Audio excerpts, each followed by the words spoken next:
Hey guys, here's another video, and this time it's on Nuke, and I'm going to show how playing smarter CS can help you round by round in a single game.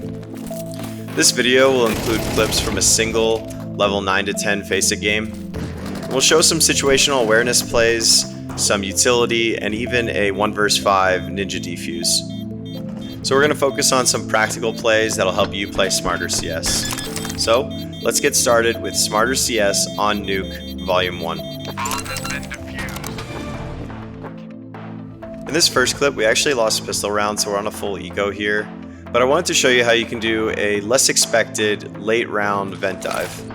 First, you're going to want to nade the corner to blow the door. And before the door blows, you want to line your crosshair up in the middle of the door, just above the electrical outlet that you can see on the right side. Then you can take cover behind these right boxes, put yourself in the corner, and then do a running throw with your flash to the right side of this door. The flash is going to land right in front of the vent, but it won't hit you. However, anyone playing top hut or trying to spam you through the smoke is probably going to get full blind.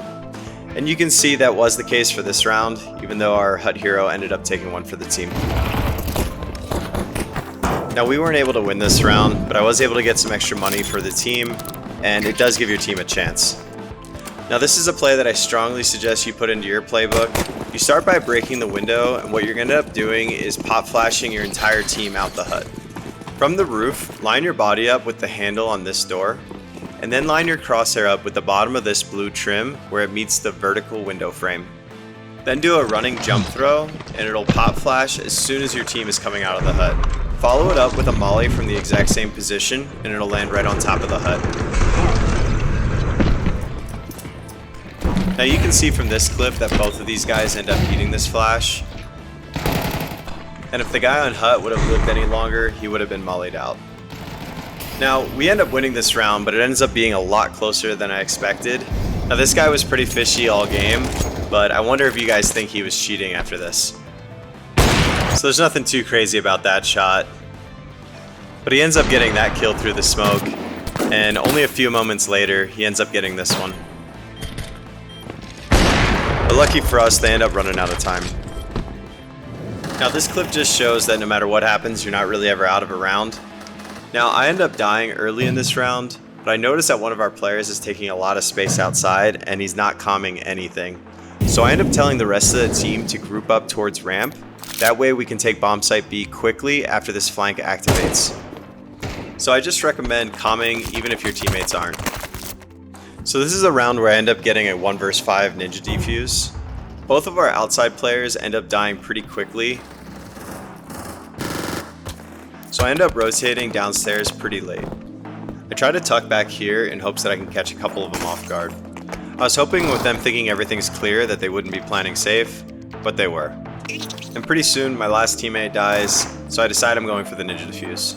This works especially good on Nuke because of how big the bomb radius is. So many of the T's are trying to save their guns or search T-spawn or CT spawn trying to find you.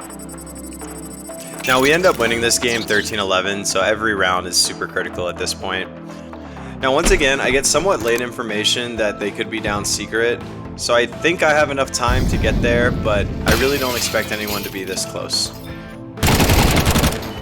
Now this is a pretty big fumble for a guy who has the bomb with no teammates. So I end up trying to rally the rest of the team to get down lower, but it ends up turning into a 2 vs 1 in our favor. So at this point I remind our teammate that we have the bomb in control and we should stick together so we don't give this guy 1 vs 1s. Now luckily he ends up coming back just in time to where we're close enough to where we can trade this out. So this clip is really just to demonstrate how important it is to not give someone 1 vs 1s when they're in a clutch. Now this is just a really strong aggressive play on ramp if you want to try to give your team an early advantage. By throwing this deep molly and following it up with this deep nade, what you want to do is peek as soon as the nade blows. The molly is going to stop them from being able to rush, but the nade is actually going to do a few things. It's going to deal about 30 damage to every player that's near it, but it's also going to block their vision and create a little bit of cover for anybody else coming in trophy.